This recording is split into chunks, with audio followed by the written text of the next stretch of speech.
Lalit B Sharma का सादर प्रणाम। श्री राधे राधे। कल 28 मार्च 2022 सोमवार के दिन पाप मोचनी एकादशी है। एकादशी के व्रत खोलने का समय 29 मार्च मंगलवार के दिन 6:15 से लेकर 10:22 तक का है। यह एकादशी सभी पापों से मुक्ति देने वाली एकादशी है। इस एकादशी के करने से सभी पापों से हमें मुक्ति मिलती है और गोविंद कृपा से भक्ति प्राप्त होती है।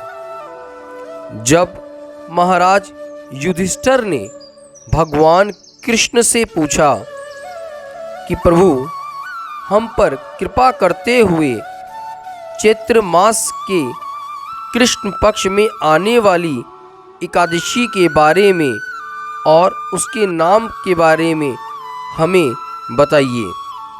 भगवान ने उन पर कृपा करते हुए कहा, हे राजन, चैत्र मास के कृष्ण पक्ष की एकादशी को पाप मोचनी एकादशी के नाम से जाना जाता है।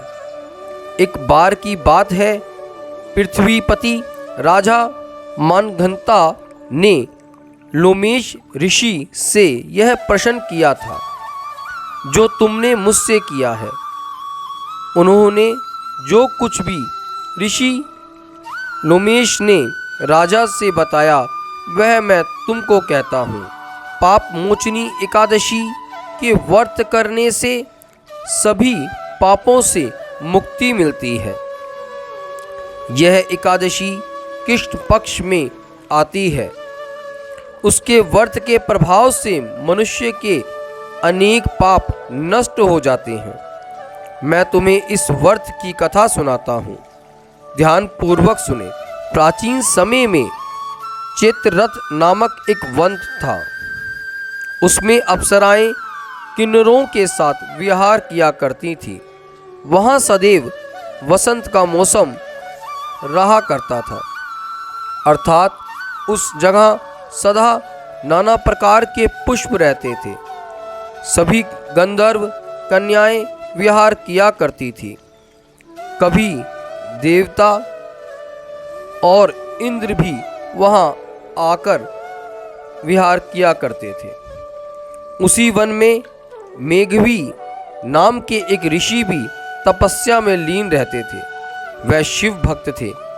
एक दिन मंजू घोषा नामक एक अप्सरा ने उनको मोहित कर उनके निकट आने की चेष्टा की और कुछ दूर पर बैठकर वीणा बजाकर गान करने लगी। उस समय शिव भक्त महर्षि को कामदेव भी जीतने का प्रयास करने लगे। कामदेव ने उस सुंदर अप्सरा के माध्यम से उनको मोहित करने का प्रयास किया। कामदेव अपने शत्रु भक्त को जीतने को तैयार हुए। उस समय महर्षि मेघवी भी युवा अवस्था में थे और काफ़ी सुंदर थे। उन्होंने यज्ञोपवीत तथा दंड धारण कर रखा था। वह दूसरे कामदेवों के समान प्रतीत हो रहे थे। मुनि उस अप्सरा को देखकर कामदेव के वश में हो गए और उस अप्सरा के साथ रहने लगे। अप्सरा के साथ वह रहते रहते अपनी भक्ति को भूल गए। बहुत समय बीत गया। अप्सरा ने जब उन्हें वहाँ से जाने के लिए कहा तो ऋषि ने कहा कि अभी तो कुछ समय ही हुआ है, आप कुछ समय और रुक कर चले जाइएगा।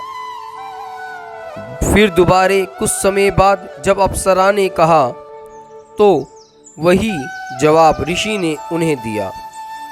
फिर अप्सरा ने उन्हें कहा कि ऋषिवर, हमें कुछ समय नहीं, हमें 57 वर्ष बीत गए हैं। यह सुनकर ऋषि बहुत क्रोध में आ गए और उन्हें वह अप्सरा काल रूप लगने लगी। इतना ज़्यादा समय उनका भोग विलास में व्यर्थ जाने पर उन्होंने बहुत क्रोध करते हुए उन्होंने अप्सरा को श्राप दे दिया और कहा कि जाओ, तुम पिशाचिनी बन जाओ। अप्सरा ने ऋषि से क्षमा याचना करते हुए कहा, हे ऋषिवर, मुझ पर दया कीजिए, मेरे अपराध को क्षमा करते हुए मुझे इस श्राप से मुक्ति दे दीजिए। ऋषि तो ऋषि ही होते हैं। उन्होंने उसे कहा कि तुम कृष्ण पक्ष में जो पाप मोचनी एकादशी आती है उसका उपवास कीजिए। उसके उपवास करने के पश्चात तुम्हें इस श्राप से मुक्ति मिल जाएगी। अप्सरा ने उस उपवास को किया और उससे उसका शरीर फिर वैसे का वैसा ही हो गया जैसा था। अप्सरा उसके बाद स्वर्ग चली गई। ऋषि को बहुत पश्चाताप हो रहा था। वह अपने पश्चाताप को लेकर अपने पिता चयवन ऋषि के पास पहुँचे। ऋषि ने उन्हें कहा कि तुमने ये क्या कर दिया है, अपने सारे पुण्य कर्मों को समाप्त कर दिया, भगवान की भक्ति को तुमने त्याग दिया। अपने पश्चाताप के लिए तुम भी पाप मोचनी एकादशी का व्रत करो। ऋषि ने पाप मोचनी एकादशी का व्रत करके अपने सभी पापों से मुक्ति पाली और भगवान की कृपा से वह श्री हरि की कृपा से भगवान शिव की आराधना करने लगे। पाप मोचनी एकादशी के प्रभाव से समस्त पाप नष्ट हो जाते हैं। इस एकादशी की कथा के श्रवण मात्र से ही पापों से मुक्ति मिलती है। भयंकर से भयंकर पाप भी इस पाप मोचनी एकादशी के करने से नष्ट होते हैं और अंत समय स्वर्ग लोक की प्राप्ति होती है और भगवान की भक्ति मिलती है। आप सबसे मेरी बार बार यही प्रार्थना है कि आप सब भी एकादशी के व्रत को किया करें और श्री गोविंद की कृपा से अपने पापों से मुक्ति पाकर गोविंद की भक्ति में लीन हो जाइए। इन्हीं शब्दों के साथ अपनी इस वाणी को मैं विराम देता हूँ। मिलते हैं एक नई कथा के साथ। श्री राधे राधे।